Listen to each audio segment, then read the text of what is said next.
Efendim Türkmenistan enerji zenginliğini çeşitlendirmek istiyor. Ülkede yenilenebilir enerji kaynaklarının yanı sıra doğalgazın sıvı yakıtlara dönüştürülmesi konusunda da çalışmalar var.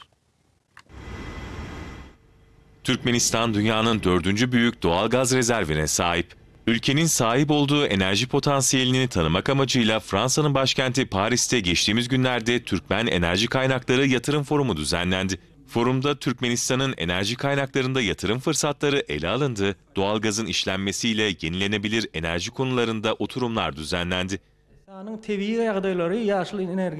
Türkmenistan, güneş ışığı ve rüzgar yoluyla enerjinin geliştirilmesine yönelik doğal kaynaklar açısından da son derece zengin. Paris'te düzenlenen forumda yeşil enerji konusunun yanı sıra gaz ve kimya sektöründe enerjinin yeniden işlenmesi konuları da ele alındı.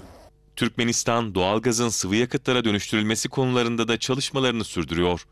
2019 yılında Türk ve Japon ortaklığıyla tamamlanan doğalgazdan benzin üretim tesisi bu çabanın bir örneği. Gazdan benzin dönüştüren tesisi hayata geçirdik. Bu tesis dünyada ilk olarak gazdan benzin üreten tesis olarak Guinness Rekorlar kitabına girmiştir. Aynı zamanda tesis çevre dostu sertifikasına ve yenilikçi teknoloji sertifikasına da sahiptir. Tesis yılda 600 bin ton benzin, aynı zamanda 115 bin ton LPG ve 12 bin ton sülfürsüz yakıt üretme kapasitesine sahiptir. Yılda yaklaşık olarak 1,5 milyar metreküp doğalgaz işlemektedir.